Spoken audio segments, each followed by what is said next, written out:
That sounds fun. That sounds fun. Hi, friends. Welcome to another episode of That Sounds Fun. I'm your host, Annie F. Dowds. I'm so glad to be here with you today. And before we dive into today's conversation, I want to tell you about one of our incredible sponsors, AG1. One of the reasons I love drinking AG1 in the morning is because it is like a one-stop shop. In just 60 seconds, I get my daily dose of vitamins, minerals, prebiotics, and probiotics, adaptogens, and more. And that's why I've been drinking AG1 for so many years in so many cities. Plus, AG1 is a huge support of gut health. In a research study, 97% of participants felt digestion improved after 90 days of drinking AG1. And AG1 was actually shown to double the amount of healthy bacteria in the gut. These healthy bacteria help break down food and are known to get rid of bloating. So I am here for that. So start with AG1 and notice the difference for yourself like I have. It is a great first step in investing in your health. And that's why they have been a proud partner of ours for so long. Listen, we feel pride about it. I don't know. I'm so proud that we get to partner with them. Try AG1 and get a free bottle of vitamin D3K2 and 5 free AG1 travel packs with your first purchase at drinkag1.com/soundsfun. That's a $48 value for free if you go to drinkag1.com/soundsfun. Y'all, check it out. Today on the show, I get to talk with my friend, one of my favorite pastors, Phil Manginelli. Phil is the lead pastor of the Square Church in Smyrna, Georgia, and he is also the founder of Resistance and Renewal. He equips churches and organizations teaching internationally on navigating the cultural landscape of a post-Christian world and following Jesus in a secular age. Phil is an expert on this concept, on this content. I am dying for y'all to hear this show, so I'm glad you're here. Phil and I got to sit down a couple of weeks ago at the Hephzibah House in New York, talk all about this and his new book, You Are Not Alone. Learning how to live as a person of faith in 2024 seems very challenging and the center of a lot of conversations. So this felt like the exact right time to bring Phil on to talk about what is going on in the world, in the U.S., and in our faith and where those all meet. So here's my conversation with my friend and pastor, Phil Manginelli. That sounds fun. Phil Manginelli, welcome to That Sounds Fun in New York City. This is amazing. Welcome to Hephzibah House. Okay, say what you said about how it felt when you got in here already. It's peace. Yeah. It's peace. Yeah. Over the weekend, I was spoke at a conference in Marion, Illinois. And the room they set us up as our green room was their prayer room. And I was like, very interested. Yeah. If I just have a real belief that in. walls hold on to things and that It's so true. the rooms where people pray, that stuff stays, right? I fundamentally believe it does. Yeah. I mean, because what makes me think of that as well is we know that evil stuff stays when people leave. Yeah. And so it must be true that godly stuff stays too, right? Yeah, I do. And I think I'm just a lot bigger in mystery these days. And I think we think of things too simply. So I actually do really believe that when there is a place that has been just saturated in the presence of God, it makes a difference. Yeah, I'm really hot right now on the aroma of Christ idea that everywhere we go, we change the place we're in. I was sitting on the subway. I was going down to prayer this morning, sitting on the subway, and I was like, I changed the whole smell of this car just by getting in here. And I was like, all right, Lord. I was listening to Rita Springer and her song Amen. That's right. Amen when the river dries up. And I was just like looking at everybody. I was like, y'all don't know I changed the smell of this place. I love it. Okay, so aroma of Christ. Will you talk about that for a second? Because I've been talking about it from stages, but I want to make sure I'm doing the theology correct. What is it like that believers in Christ actually change the environment they're in, just like the rooms change? Yeah. Well, I mean, I would say fundamentally we have to actually hold on to the idea, which is true, that when we are the body of Christ, it's not just a metaphor. Like I am a living, walking temple of God who's in union with God, and the presence of God is with me. Yeah. Whether I feel it, whether I'm even walking in holiness and righteousness or whatever I'm doing, like that never ceases in my life. Yep. And that, the whole invitation is, I think when you come into clarity and awareness of that. Yeah. Is that invitation of my life gets to be that representation of Jesus everywhere I go, but it's more than just that representation. Is that I carry something, and every room I walk in, peace walks into it. Yeah. Every room I walk in, joy walks into it. Every room I walk into, healing walks into it. And it's I think sometimes we have a lot of people, I know I used to do this. You pull back a little bit from those kind of ideas because you found yourself in seasons where they were either misrepresented or almost like taken advantage of. Yeah. Like sometimes I mean, in my own life, I feel like I am reclaiming faith from the edges of the extreme faith movement. Yes. And I looked at all of these things, said, oh, I don't want that. I don't believe that. I don't see that. And you almost overreact. And I think there's a lot of us that are going, oh, there's a lot of truth there Yeah. that we need to come back to. I need to reclaim this because it's true. And I think when we actually understand it and we partner with God, his promises start to be tangible and realized. Yeah. And it's just, I really believe it is about understanding that, well, the presence of God is always with us. There are genuinely times that there is a tangible manifestation of his presence, which is unique. It's not all the time. Yeah. And that is always possible. And I think that's the way I want to start living is with the sincerity and the innocence to come back to the place of actually everywhere I am, anything is possible. Yeah. And it has nothing to do with me other than I belong to Jesus. That's it. You know? I mean, yesterday, the guy at church who taught, named Guy from Australia, I don't know if you know, but Guy taught at church yesterday. And he talked about like Lazarus could do nothing to raise himself from the dead. There is this beautiful part of regeneration that we have no control. God is the one who brings people back to life. And on the train this morning, I just kept thinking, I've done nothing. Yeah. I've done nothing to smell different. Yeah. But I smell different in this car.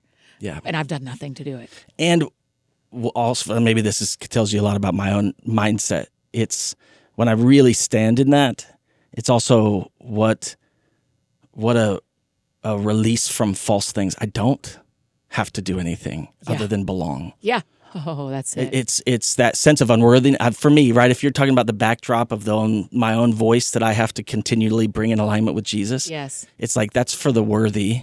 Yeah. And I'm aware of myself enough to go, and that the reminder of that I can do nothing is also the reminder that I don't have to do anything. Right. And I actually get to be released from the shame or the pressure that I place upon myself of this is about my performance. Yeah. And actually go, no, it's really about my belonging. Yeah. And that's it. my performance doesn't negate my belonging. That's right. And not that I want to please Jesus in everything that I do, but it's easy for me at least to become caught in that kind of cycle of thinking that it's up to me. Yeah. Okay. So correct my theology on this, or tell me I was on ish. I taught the armor of God this weekend. Yeah. And breastplate of righteousness. One of the things I said to them, it protects all your organs. All the thing I've heard people teach. I said I shared. That is what we get to do. Yeah. I heard someone say this. Let me tell you too how it changed my life. And but I said, the thing about righteousness. This is what I want you to make sure I was on about. The thing about righteousness is we didn't do anything to deserve it, but our behavior out of it is also the righteousness. Yeah, absolutely. So I did nothing to deserve the righteousness I experienced through the life, death, and resurrection of Jesus. But the part 2 of righteousness is now because of that. Yep. I will run from sin. Because of that, I will have authorities over me. Because of that, I will worship in the train car, given the opportunity, while I'm sitting there realizing I smell different than everybody else. That's true, right? There can be 2 parts of righteousness. There's 100%. The part we don't control, but then our response is part of it too. Absolutely. And I think it's because I do think that part's important because the invitation is there's something I've received that I can't earn. That is the fundamental truth of who I am. So my identity is established only in what Jesus has accomplished for me. Yes. But then the expression of that is my invitation into partnership. Yeah. So the promises of God are not light switches. They don't just tangibly play out in your life regardless of what you do. Yeah. They're true, but it's like the concept of freedom, right? Freedom is a gift to be received, and it's also an alignment that needs to be expressed. Yeah, And so yeah. there's those two dimensions of all of that life. And I think where we get, because that's true, there's a tension in that.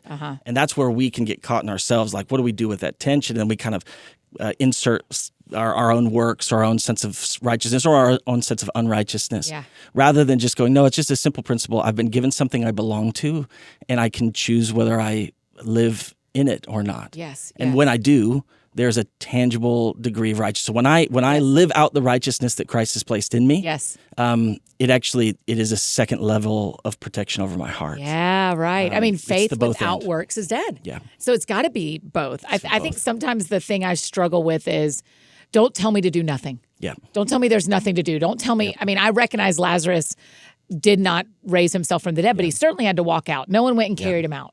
Yeah. Right? So it's the faith without works is dead. Oh man, I was just, my oldest son Jake, he's 15. We're doing a discipleship conversation just 2 days ago, and we were talking about this. Jake was reading kind of where Jesus talks about eternal reward. Yeah. And he suddenly had this sense of insecurity, fear. Wow. Yeah. But we sat down, we talked through it for like 2 hours.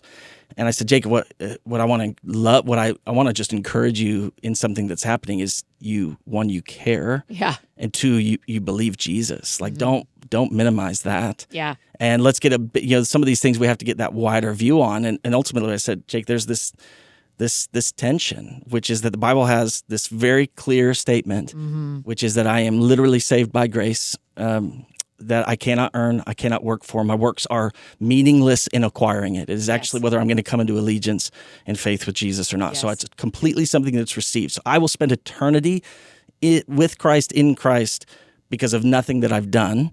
And then also there is the reality that my life matters. You think about all these little things that we don't talk about very often.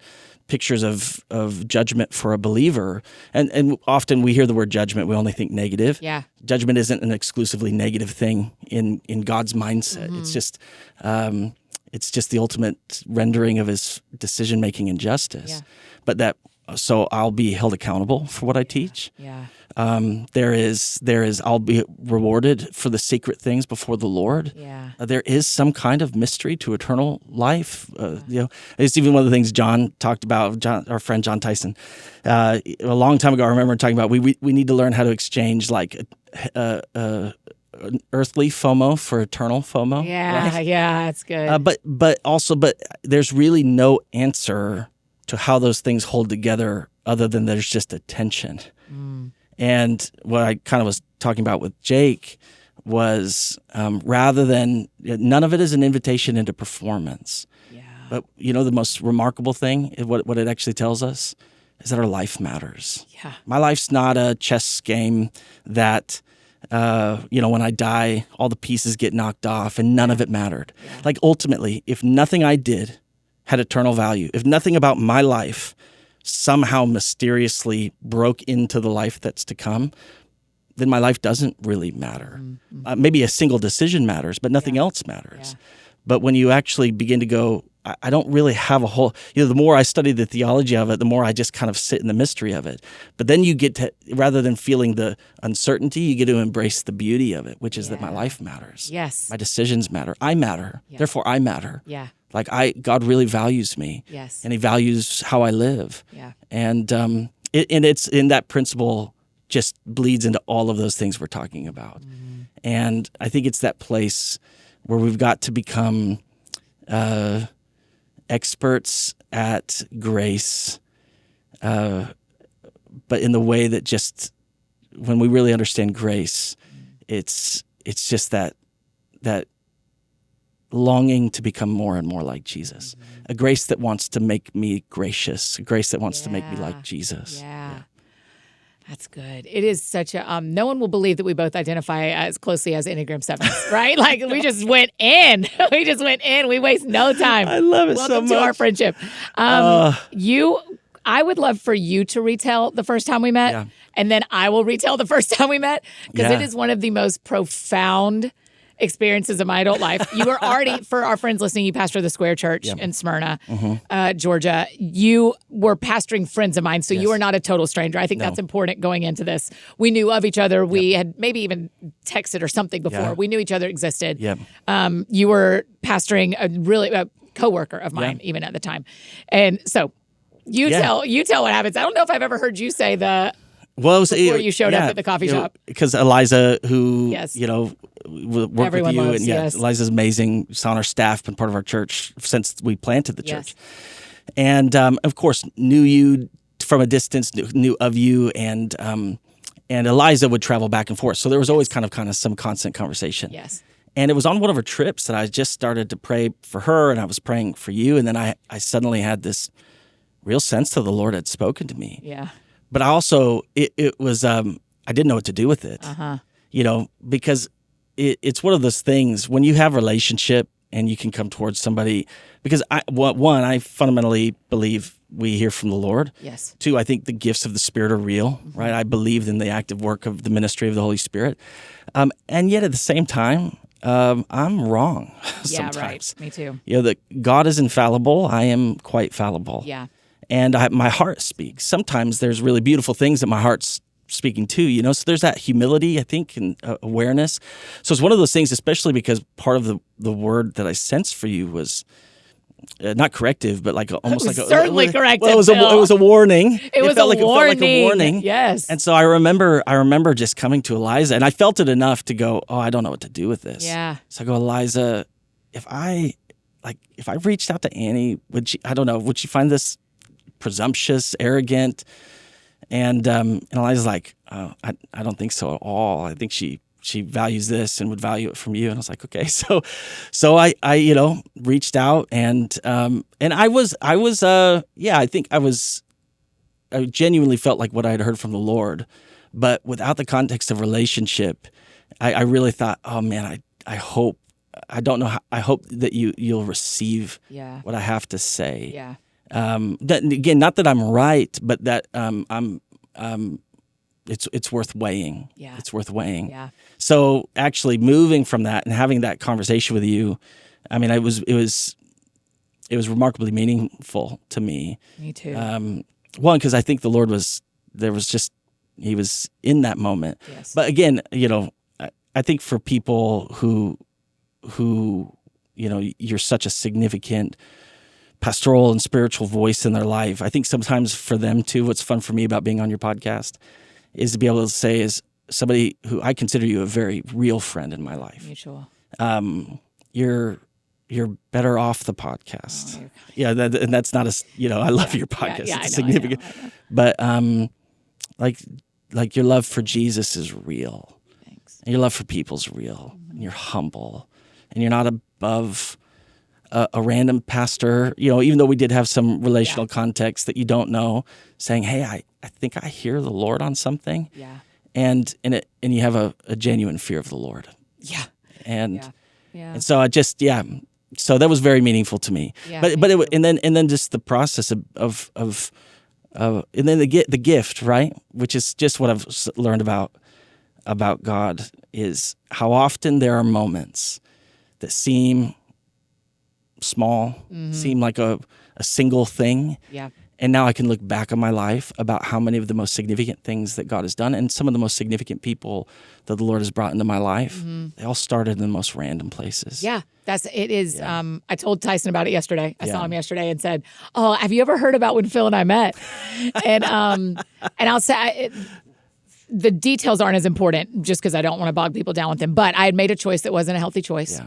In a season where our church did not have a pastor. Yeah. And that's the part I think is really important and leads into your book, You Are Not Alone, is there are so many pastors right now that are struggling and so many pastors that are leaving the church. And one of the things that does is leaves the people without a shepherd. Yeah. And that was kind of your word to me, is like, hey, you are operating without a covering. Yeah. And in that, the enemy has brought a temptation to you that you have fallen to.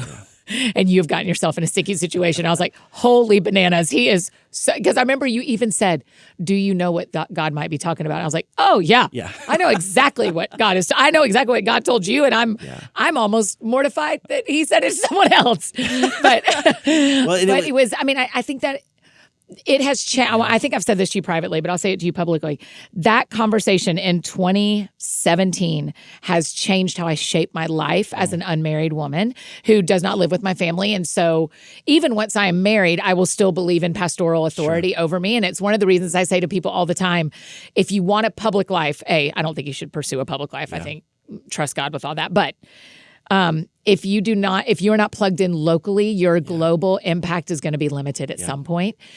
Part of that is you've got to have a covering. So I know there's you. There is Christy McClendon, Lisa Harper, Kevin Queen, John Tyson. There are more. There are a handful of pastors and my counselor and my mentor, Nancy, that all know you have permission to be a covering for me and to say that kind of stuff. What do you say to the people right now who don't have a pastor?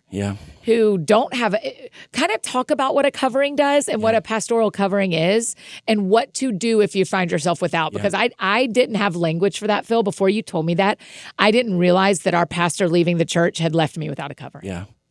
Yeah. Well, I mean, and some of it, even what my thoughts around it would be so connected to, because what I still remember quite vividly when I was praying, it was a picture like I saw of like a roof, like a ceiling that had a storm breakthrough, and it was like the water was dripping in, and when the stains begin to form on the ceiling because it's exposing whatever kind of leak it was. I still remember that picture and watching like water break through and drip in, and I think that I mean we were made for it.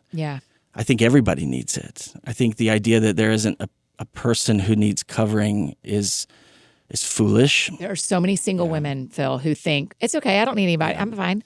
And that might sound harsh, that I would say I think that I have mercy. Even though I would say I think it's foolish, I have mercy because I think a lot of people come to that position from pain. That's right. And from being forced from to bad be experience or be forced or the different things that come. And so I understand the complexities that come with it. And I understand even the false representations that come with it. Because what a covering is a statement of somebody's incapabilities or the freedom that they possess. Or that they're incapable of running their own lives. Exactly. It's none of that, right. Exactly. It's actually just a fundamental truth of how God made us. And that he made us in a position that needs to be covered. Yes. We need those voices, those people, that the fathers and the mothers and the friends even. People sometimes it's people with experience, sometimes it's people from positional authority. Sometimes it's just the people that God placed into that season of our life. But it really is about going there. The Lord, what he wants for this is the desire the Lord has for us, is that because there's more happening spiritually in our lives. Than we understand. We under-spiritualize the world. And when you under-spiritualize the world, then you kind of live in this, sense of there aren't really these greater stories happening around you. There are. There always are. So one, that just recognizing that if you are a follower of Jesus, even the enemy's hatred for Jesus that cannot be accomplished, Revelation just tells us he's turned it towards his kids, his family. So the enemy and his forces will spend literally the rest of their lives trying to ruin us out of their hatred for Jesus. So that's just true. And you don't have to be like a hyper-charismatic person to believe that. You just have to be a person that believes the Jesus. Bible. All denominations, you have from the most Reformed to the most charismatic. This is a fundamental Christian belief. But the beauty outside of that, so that we need that kind of covering, is also that is that following Jesus was never meant to be something we did alone, and it is something that actually requires community. And their community is not just people who are like me or people who are in my same age range or gender or interest group. Community is really the fundamental dimension of family, and that there is a place in that picture of family where God invites people to come alongside of us and over us to protect us. Yes. And when we minimize that, what it means is though we can live with a little bit more independence, it's an unprotected independence.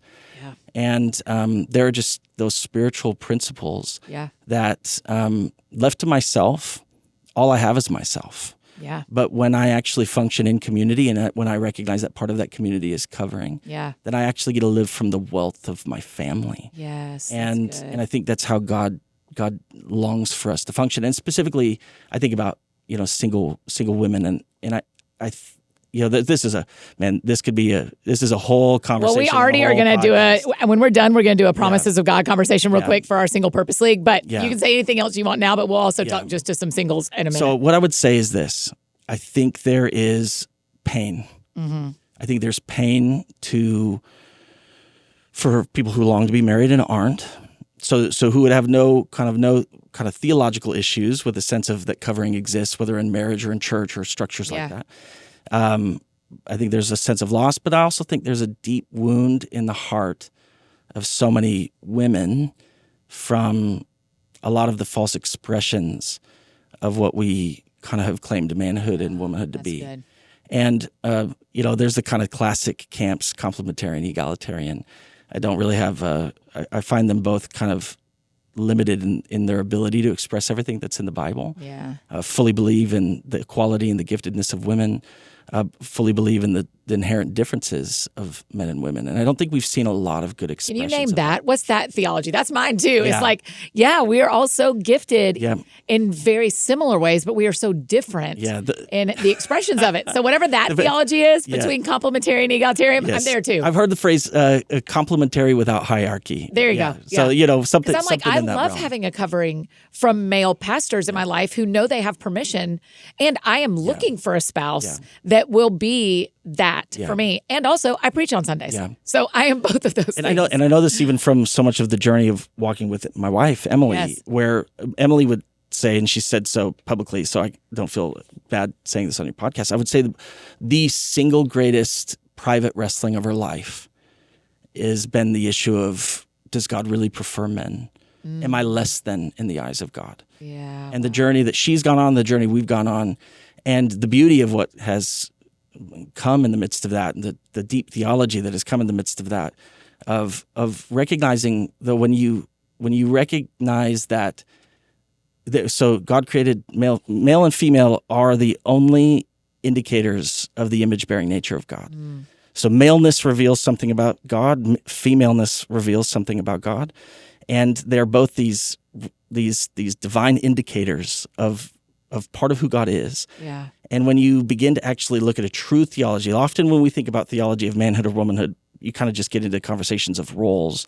I think roles exist to some extent, but I don't think roles are a good expression of understanding what's in our gender. Wow. What you see is that there's a primary call on women towards being curators of life. And while that's a picture that we see in childhood and being able to be a mother, it's not limited to that. That being a woman is not being a mother, but being a mother is an expression of what's in the heart of every single woman, which is the curation of life, whether that is about physical life or spiritual life or relational life. They're almost in many ways, they're the stewards of union. And there is this fundamental call on men to be those who lay down their lives to protect. Wow.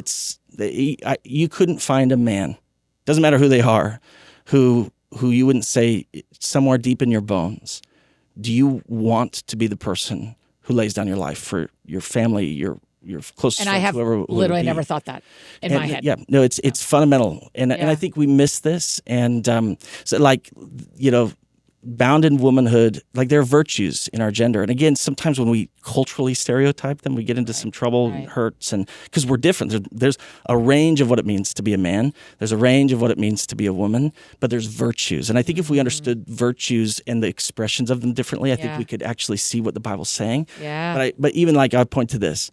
There's a reason we have a single mom crisis and not a single father crisis.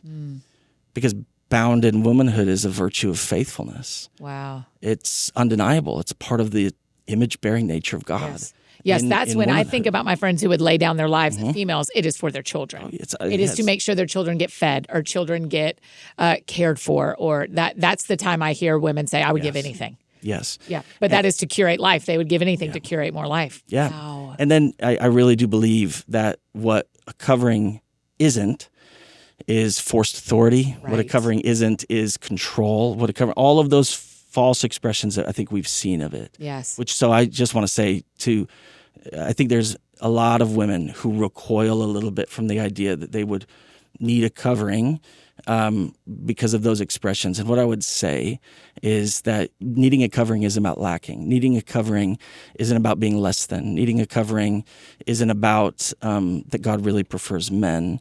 Needing a covering is that you have an assignment. And to fully function in that assignment is about allowing what God has not made you to be found in others. Yeah. And so I think there's that principle. And I also think it's a principle of life that is for all. I need covering. Yeah. I have. Yeah, I was going to ask you that. What do pastors do to get covering? Well, most pastors don't, which is a massive problem. Yeah. Which also is part of my case for why denominations are a little better than we think they are. Yeah, right, because the covering is there. Yeah, and again, you get into these conversations. They go, you have to have long ones. To Yeah. You know what I mean? Because Yeah. there is so much complexity in Yes. it. But I do often, so we belong to a denomination, and denominations are not perfect. I don't have allegiance to a denomination. I have Right. allegiance to Jesus. But I tell my church, when you walk through membership in our church and you find all those things, I say there's a handful of reasons why we're part of a denomination, but there's one that stands above them all, which is that I can be fired, and that I have both someone to turn to if I need help, and I have someone to be held accountable by if I need accountability. Yeah. That I can't abandon And you have the that in gospel. kind of a bishop kind of role above you in the denomination. Yeah. That's beautiful. I can be fired. Yeah. Do you know I actually have 3 people who can fire me? Yeah. As well. But there are 3 people who, if they decide together Yeah. to close the company without my agreement, Yeah. it closes. Yeah. And it's like a written down thing. Yeah. For a similar reason that I thought this could get wackadoodle pretty quick. Yeah. If I'm just left to my own. So And I mean, these people are allowed to close for it. me, I've just come to learn that I want to be good enough so badly that if I don't have a safe place of fatherly, motherly voices above me, that I can go and just be broken with or uncertain with, Yeah.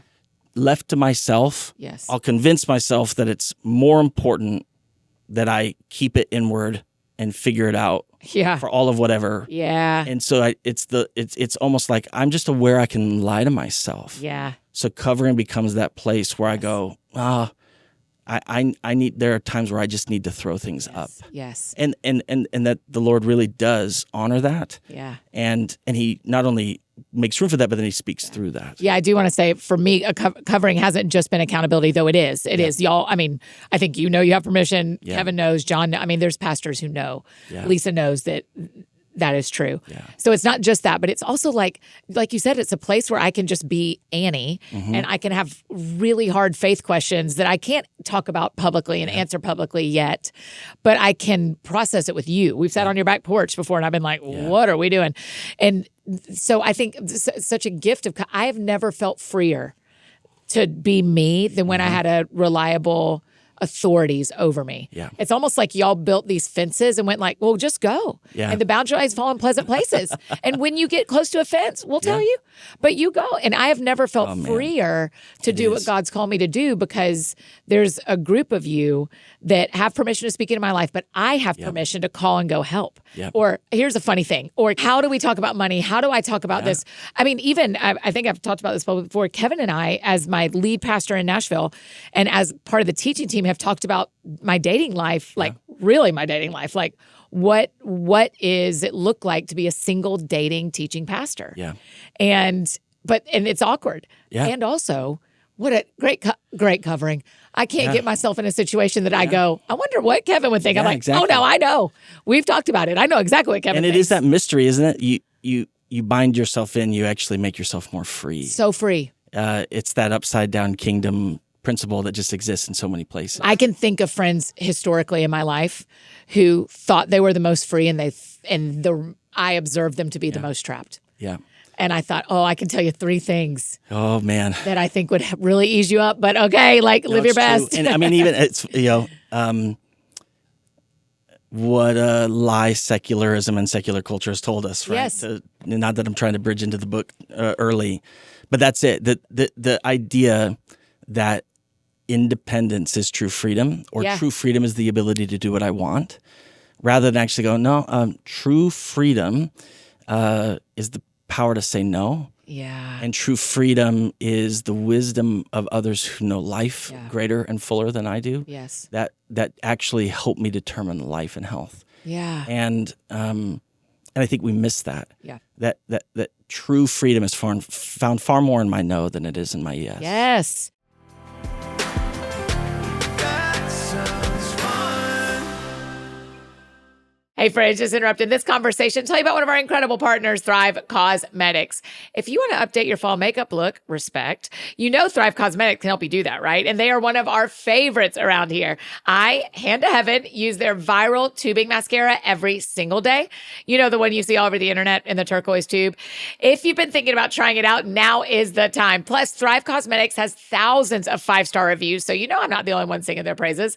I think you'll really love their brilliant eye brightener too. It's a highlighter eyeshadow combo that makes your eyes pop, but with very little effort. There are 17 buildable shades to choose from and play with, so you can use as little or as much as you like. You just apply a light shade, like their shade Stella. I love it. You put that on the inner corner of your eyes to give you a glow and to open up your eyes a little bit. And then you use a metallic shade all over your eyelid and blend with your finger for an easy smoky eye. You have got to try it. All of Thrive Cosmetics products are certified 100% vegan and cruelty-free, and they're made with skin-loving, high-performance, and trademarked formulas. They also donate to 8 major causes, including those impacted by cancer, domestic abuse, and veteran and education organizations. So let's go. Let's spice up that fall look with Thrive Cosmetics. Luxury beauty that gives back. Right now, you can get an exclusive 20% off your first order. Please go stock up on that mascara. That's at thrivecosmetics.com/TSF. Like that sounds fun. That's Thrive Cosmetics, CAUSEMETICS.com/TSF for 20% off your first order. That link and pretty much every other link you could literally ever hope for are in the show notes, or we'll send them straight to you in Friday's AFD Week in Review, which we hope is the best email of your week. You can sign up to get that on Friday in the show notes below, and you definitely want to get that on Friday. Okay, now back to our conversation with Phil. That sounds fun.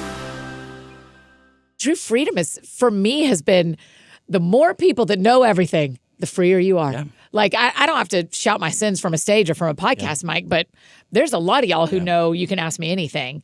And what I would have told you in my 20s would be the scariest thing because I had secrets. Yeah. Now is like, let's go, please. Let's go. Like, I think, and you write about this in the book, I think part of the secular age for leaders is the enemy is trying to take us out before we're done constantly. Yeah. Finding a pastor who finishes well publicly is hard. Now, privately, they're finishing well everywhere. Right. There are so many of our friends have pastors, and I'm thinking about Charles Sineth that we both knew in Marietta.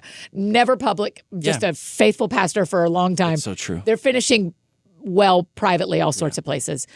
But I want to finish well, and I'm a public person, and you want to finish well, and you're a public person. It feels like part of what's happening in culture is the enemy is trying to cut us off before we finish the race. Yeah, I see it everywhere, and I think there's the dual side of that, where I think we're in an undeniable moment where the Lord is seizing His church, and What does that mean?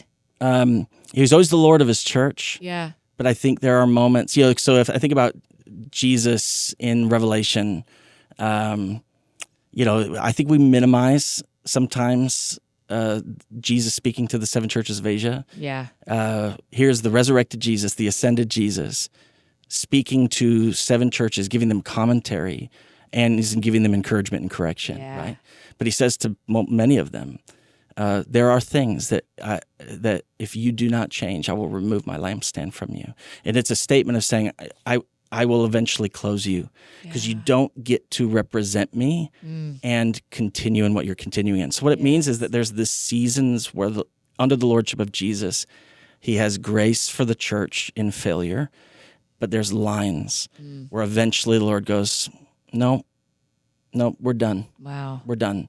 And I think in some ways that as an American church, as a Western church, we're finding ourselves in some of those days where the Lord just is coming into that place where he's saying, it's time to remove some lampstands. And so I think we're in a season where God is purifying his church, but purifying his church will also mean exposing his church. And man, which draws me even to greater fear of the Lord. Yeah. But then I coming back to what you're saying, I also think of the trap. When we were kids, I'm sure this is true of you. When I thought about following Jesus, there was no vision of being known. I didn't. No.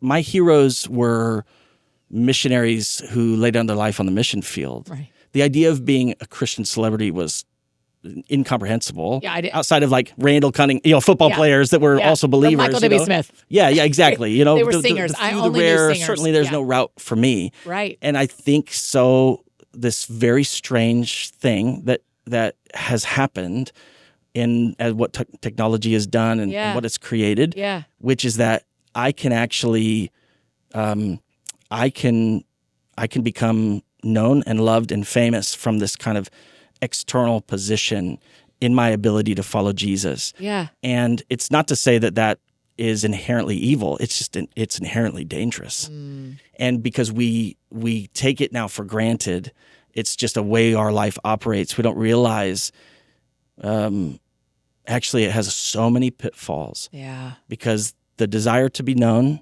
and is in all of us. One of the things that that secularism does is we live in the currency of value in a secular world is visibility. The more visible I am, the more valuable I am. Right. And so that's everybody. It doesn't matter whether you feel like you have two friends or you're a pastor of a megachurch. Yeah. Both of those people are longing for an increase of visibility. Yeah. And in different ways. Interesting, Phil. But it's because that's what says, and that's even I was talking about, that's why we even, it's this new phenomenon where boredom is crisis in people's lives. Yeah. Because what's actually happening underneath the surface of that is if I was really loved, I would be being constantly bombarded by invitation. Yeah. And the idea of even being bored becomes this statement that my life is less than. Yes. And that's why we love when an Instagram post gets disproportionate likes and why we hate when one doesn't, because what's actually on exchange, when I'm putting anything out there without really intentional spiritual formation, I'm actually testing the world to determine my own value. Wow. And I feel the more seen I become by the people I want to, again, people, you're going to define who you want to be seen by differently. Yeah. But whatever your definition of that is, we've created that visibility is the currency of value. And so then we'll start to become false versions of ourselves to increase our visibility. Man, that's what you write about so well in the book is how you identified your own false versions of you. Yeah. And had to go, that's not who I actually am. I have built this in order to be. Yeah. But you grew up in the church, like a lot of us did. Yeah. So talk to the men and women who have grown up in the church. And the thing I kept thinking when I was getting ready this morning is I was like, the world is different, right? Yeah. It's different than the 90s. It feels so different. So, so many of us who grew up in this either have this I hate purity culture and have this I have rejected everything. It feels like, I'm sure they don't actually say this. I've rejected everything I learned many do in the 90s. And many have really horrible stories from it. So, yeah. Understandably. Yeah. Exactly. And yet there's also this the church, something's different, Phil. This is not what it was like when we were growing up. No. And so there's this tension I feel sometimes of man, that was so much easier. Yeah. And back 20 years ago, it was so much easier when I was in college. It was so much easier. Yeah. We just would go on a Wednesday night and do a Bible study and nobody talked about who they were voting for and so something has shifted. Yeah. Has there just been such an uptick in secularism? Yeah. because it's the end times. I don't know. Phil, is the Lord coming back? You know, Yes. yes. But we don't know when. No idea, but I've never had as many thoughts of like, man, it could be soon as I have. I've always been that person that goes, all of the reasons when people when people are like, oh, I think we're towards the end of the world, I'm like, man, the early church had it a lot harder than we do. So when we say, most of the times we're saying that because we're like, oh, this is really hard. Yes. And I'm not saying it isn't really hard. I'm just saying that the church for 2,000 years has walked through a lot hard. Yeah. People are being like tarred openly. So, and that's I mean, there are certainly Christians. It being hard right now is not necessarily the perfect litmus test. That's right. But I think there's a lot of other things when you go, oh, what we're walking into in the world that's, the things that we're actually, right now we're talking about cultural conversations around gender fluidity. It's not going to be long until we're having cultural conversations about human fluidity. We're going to be, where things are going, you just go. I mean, Elon Musk just released these robots that look just like, and I literally thought, someone's going to fall in love with their robot. Yeah. People are going to fall in love with their robots. I think that's a movie. I think that's a movie that someone was in. Well, but that's what I thought when I saw him. I thought, this crazy. is the beginning of we get to shape the person we want to be with and dial them up. And then we have so we're getting to like mail order a robot that serves us and that we fall in love with. Yeah.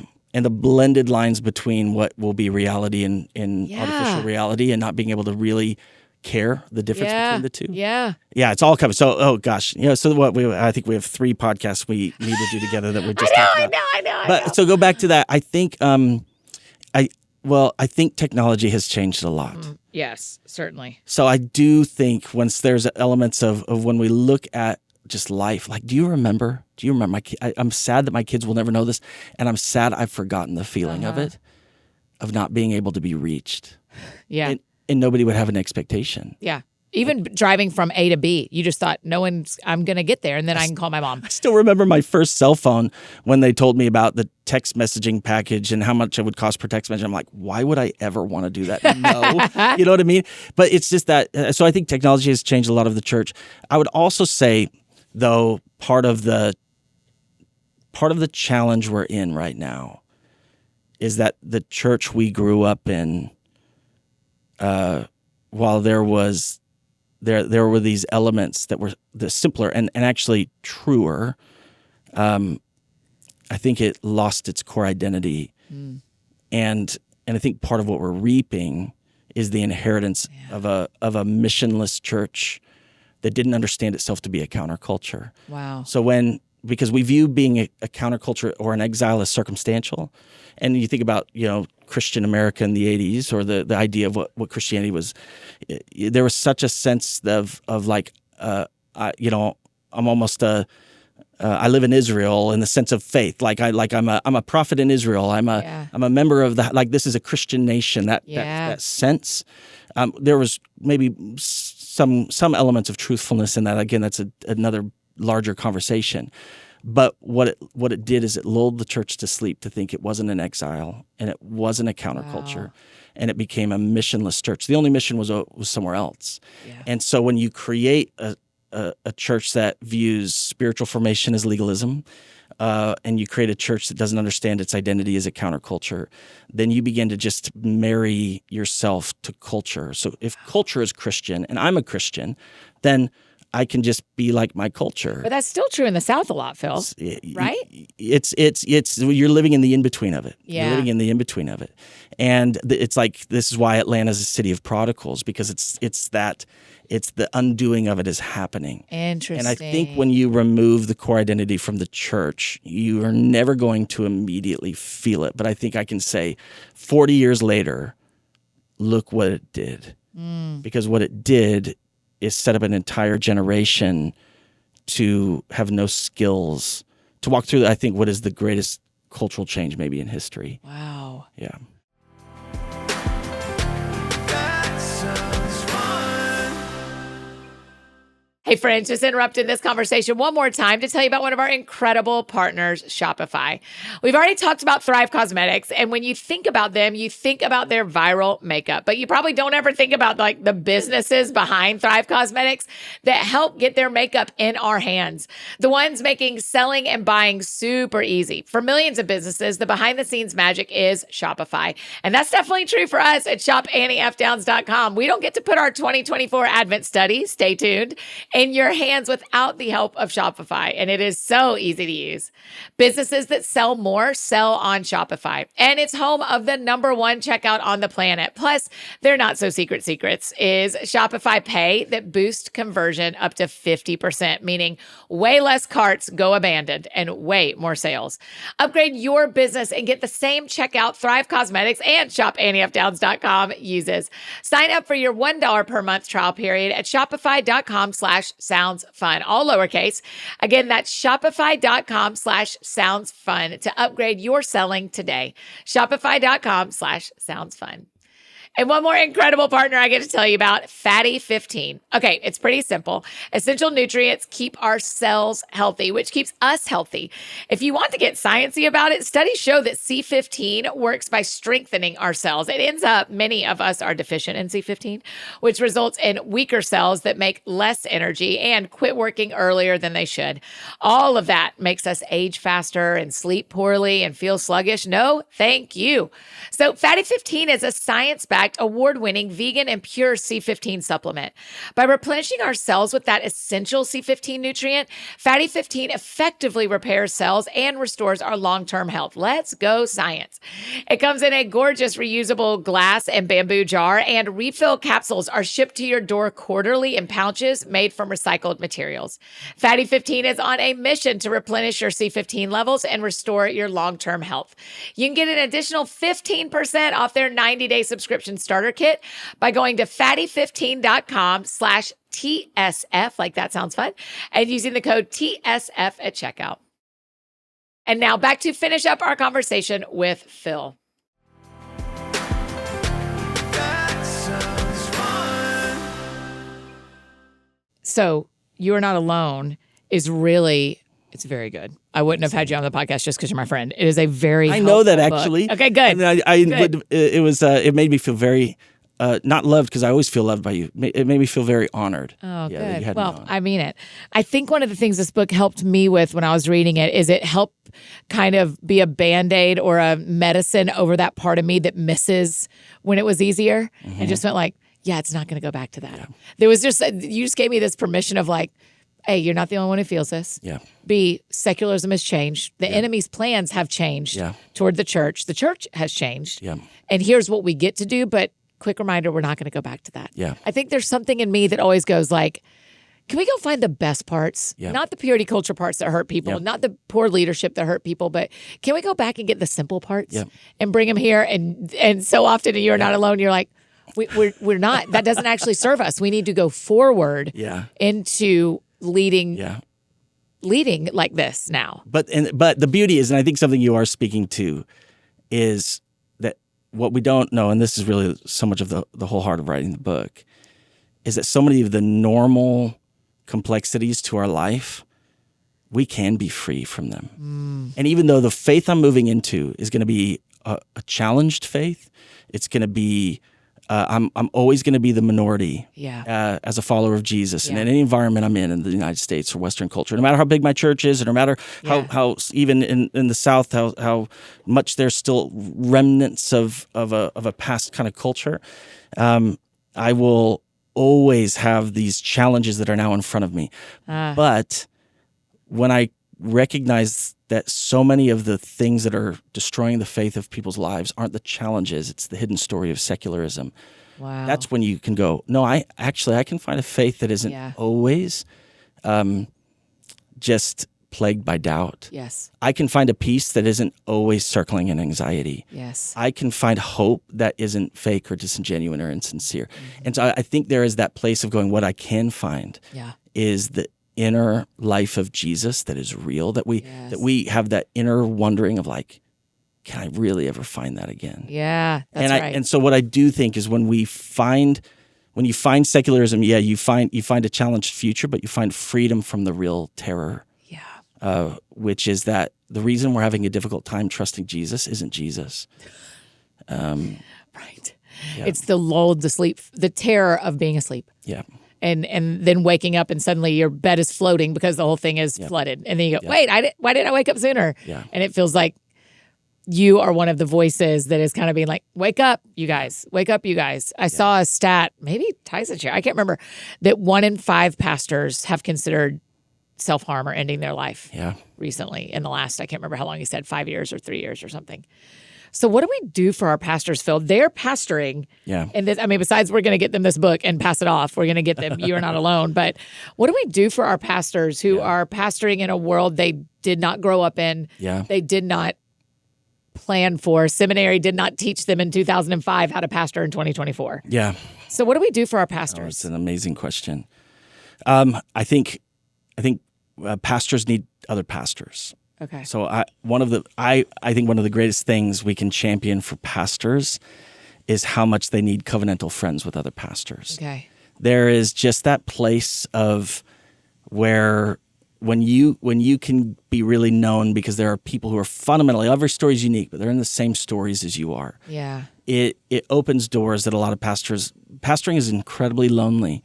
I think there's part of it that doesn't have to be that way, and I think the best version of it is. Yeah. Because within your local community, there's just a weight you carry that is real. It's a spirit. Paul's whole thesis, 2 Corinthians 4, is his belief on what ministry is. And he says ministry is a burden. Yeah. Now, he doesn't say that in a negative way. Yeah. But he says this is what he carries. He carries a burden. Every pastor carries a burden. Yes. And other jobs are really hard. I don't try to make pastoring martyrdom, but there is a spiritual burden to pastoral life that we minimize, and therefore I think we set our pastors up to fail. Yeah. I think they can't clock in and clock out. I can't clock in and clock out. Yeah. That doesn't work with what these particular jobs require spiritually. Even the best life balance, the burden exists. Yeah. It always exists. Yeah. And I think pastors need to become followers of Jesus again.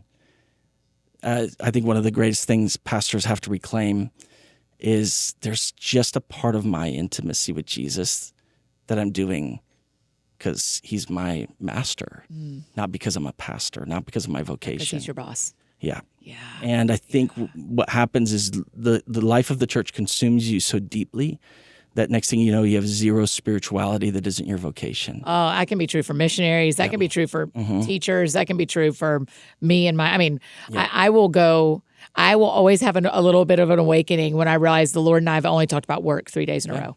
I go, oh, sorry. We've only talked about work. We don't have to talk about work. I need to talk to you about work, but I need to make sure I have a relationship with you where I am just trying to get to know God outside of how it serves our companies. And I think what secularism kind of reshapes the church into is a consumable good, right? So we even these things like I talk about this in the book. The phrase "How was worship?" Yeah. It's one of those things. It's like such a normal phrase to us, but it's actually such a terrifying phrase. How normal it is to us, and we don't. Right? The idea, so worship in its fundamental nature, is an offering I'm bringing to a higher power, an offering of a gift to someone who I believe is worthy of it. So when you think about it in its actual sense of idea, the value of worship, therefore, has zero bearing on how you feel about it. Yeah, right. But yet our entire determination of what we believe about something like worship is what we feel about it. Feel afterwards, and I think it's those places where when people begin to wake up and they're like, oh, isn't that interesting that you've turned worship into an exercise of discovering some euphoria for yourself. And then you go, is it really then worship? Or how we view all things in that place of spiritual practices. And so what I say, there's a lot of challenge in that. But when we're operating in that, what we're doing then is we're basically saying, Pastor, I will be faithful to you as long as you're a consumable good that I find good enough for me. Yeah. And what I'm not saying is that there aren't times that are right to leave churches or not leave churches, or that pastors should a mark of a pastor should be a capable teacher Yeah. to some extent. Yeah. But when you judge your pastor by your favorite little TikTok clip, Right. you're actually doing profound destruction. Yeah. Because most pastors are going to be good teachers, good enough teachers, and they're also going to be faithful followers of Jesus. But we trade in the good ones for the consumable good. And you want to know, I'd say the consumable good is never going to show up in your hospital. And the consumable good is never going to call you on your sin. Yeah. And the consumable good isn't going to actually walk with you faithfully to help you become more and more like Jesus. That's right. And that's Consumable not goods aren't coverings. and that's not an anti-large church statement. One of the things I've learned as a church planner and a pastor, I have very little control over the size of my church. When it was, when there were 6 of us in a living room, Yeah. to what we are now, I kind of have done the exact same thing. Yeah. And my heart hasn't changed at all. Yes. So it's not even for me about, I think even a lot of people kind of, when they look at the church, they want to talk about structures. And I think there are better or worse structures. But actually, the great need of a church, and what we have to find in a church is sincerity. Yeah. A sincere megachurch will change lives, and a sincere home church will change lives. That's right. An insincere megachurch will hurt people, and an insincere home church will hurt people. And so I just think we have to recognize. So it's like, just for people that are thinking about we have to allow a level of freedom to come into our own lives. So we stop turning Jesus into a consumable good. Yeah. We stop turning church into a consumable good. And we stop treating our pastor like a consumable good. Yes. And I think when we can liberate ourselves and our churches and our pastors from ultimately, there's a currency of faithfulness, and that faithfulness is ultimately going to be determined by whether I like to consume what you offer or not. Yeah. I think it is what pastors really need. Yeah. I'm so thoughtful about it. Well, because we're the age where our friends are the pastors. Yeah. And so I think it's different for me now because it's not older guys in most places. In a lot of places, it's guys in their late 30s to 50s that are now the lead pastor. So I'm looking around and it's my bros. Yeah. So I'm watching, I mean, you know this, you walked me through it. I watched up close friends throw away their lives and lose their pastoring. And that wasn't an older guy over there. That was like my guy, my friend. Yeah. And that's new. That's the last 3 years. But I think that's because of our age. People who didn't start from disingenuous places. Yes. I think this is what you learn is you kind of have this idea when you're there that certainly there are some stories and some people are like, oh, I think you were always a megalomaniac. You were just always off and had a way of controlling it. Yeah. But even like most, friends of mine as well, people known or unknown, have been in lots of those stories. It's like, no, you really love Jesus. You were a real faithful follower of Jesus. Yes. And you loved people. Yes. And it's that place of the pressure of pastoral life. And if I think ministry is so deforming. It's deforming that if a pastor is not intentional about the resistance to it, and therefore like intentional formation, that you'll feel such a deep sorrow. I think, this is part of the statistic of why so many pastors want to quit their job, or why like 1 in 5 would be having potentially suicidal ideation, is because in that system, despair is the outcome. Yes. But when you can't admit to anyone you have despair, because if you admit it, you're no longer a consumable good that's worth consuming. That's right. So then you keep it in and you try and you try and you try. Yes. And then you want to know, it's that then I have this little thing in my pocket called a phone that has outlets to the most unimaginable escapes. Yes. A lot of my story was marked by, sexual brokenness. But I even say this, when I was a kid, I had to steal porn magazines if I wanted to look at it. Right. You think about it. We had to go find it. And I did. Yeah. And it was a big part of my own story and journey and brokenness. But you even think like the horror of the normality of I can just grab my phone, and it's just one of the many false escapes. Yes. And so we have to figure out how to Yeah. reimagine spiritual life together. Yeah. Yeah. Okay. You are not alone. Yeah. This is for pastors, but it's for all of us at church. I mean, we can hand this to our pastor, but it changed my life too. And I'm not pastor in a mega church or a home church. Yeah. It is available October 22nd. So it's already out by the time out. people are hearing this. It's Okay. out. I mean, Phil, it's for pastors. It's for people in the church. I think one of the things I'm curious about is what made you write this as your book? Why was this the right one? Well, I would say what I would say is this, that, why I wrote the book was that for the last 15, 16 years, I've had the privilege of being able to travel and teach lots of places, lots of different organizations or churches or missions movements, and what I've spoken on more than anything else is how much we have to understand the culture that we live around. Yeah. And because the reality is when we understand the culture we live around, it's actually the culture that has shaped us within. Yeah. And the crisis that so many people are walking through, it's not the crisis that they think it is. Yeah. The crisis of faith is a secular crisis. The crisis of can I trust the Bible is a secular crisis. The crisis of gender is a secular crisis. The crisis of sexuality is a secular crisis. And I think when we actually begin to understand that what's happening in our world has changed the way we view life, the cultural changes around us have actually changed so many things within us. Yeah. And what I want to say is that, yes, I really believe where the church can understand what's happening in a secular culture, it's gonna be able to offer freedom. Yeah. And to anyone who's just like, if you just kind of find yourself never really being able to believe, if you find yourself with a hum of anxiety, no matter what you do, can't really go away. If there are these tensions, because I actually think what happens in secularism is because there's two masters inside of you and you don't know it. Wow. There's this conflict within. Yeah. It feels like it's pulling you apart. Yes. I think there's freedom. Yeah. And I think it's really interesting I never imagined that actually when I understood things like, Western civilization and, metamodernism and postmodernism and secular humanism, what I would find isn't cultural philosophies. What I'd find is me.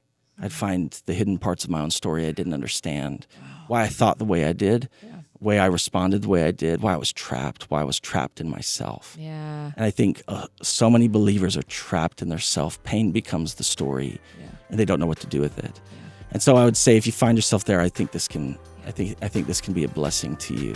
That's right. Would you stick around with us to talk for just a minute to our Single Purpose League friends about the promises of God? So we'll do that. I would love next. that. Phil, thanks for being on the show. Annie, thanks. Oh, I super appreciate it. I just love you. I love your voice. I love your family. I love your pastoring. So I'm really, really grateful. Love you a lot. Oh, you guys, isn't he great? Man, I love him. What a great pastor. I mean, listen, talk about bringing the truth and love. He did it. He did it for me. He did it for us today. Make sure you grab your copy of You Are Not Alone and go follow Phil on social media. Tell him thank you for being on the show. And if you are anywhere in or around Atlanta, I think you would love visiting the Square Church in Smyrna. If you are looking for a church home, if you do not already have one, the Square is a great place to check out. I love that church. If you enjoyed this episode, I think you'd really love episode 887 with our friend John Tyson. John and Phil are bros, as you hear us talk about, and I think you'd enjoy hearing that. If you have any questions from this episode, drop them in the Q&A box on your Spotify app if you're a Spotify listener like me, or send them straight to us at Instagram at That Sounds Fun Podcast. Make sure you're following there. You do not want to miss out. If you need anything else from me, I'm embarrassingly easy to find. Annie F. Downs on Instagram, Twitter, Facebook. You know what? Anywhere you need me, that is where you can find me. I think that's it for me today, friends. Go out or stay home. Do something that sounds fun to you, and I will do the same. Today, what sounds fun to me is meeting up with some friends for tacos for dinner. That is the plan. So y'all have a great week. We'll see you back here on Thursday with our good pal. You know him. You love him. Eddie Kaufholz. We'll see y'all then. That sounds fun. That sounds fun. Oh, that sounds fun. Check 1, 2 on the microphone. Annie F. Downs in your car to your home. Every week it's something new, a deep talk or an interview. She'll make you laugh, she'll make you cry. When it's dark out, she's a light.